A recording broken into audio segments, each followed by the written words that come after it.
なあレイン、今から相当な無茶をする予定なんだが、もしダメなら先に言ってくれ。無茶？結婚しよう。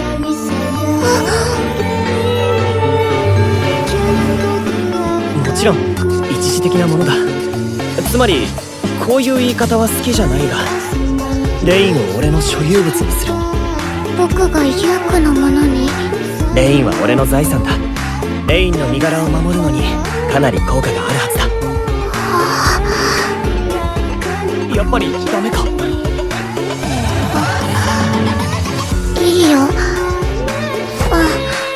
それがいい。何も心配いらないからな。僕はユークのもの。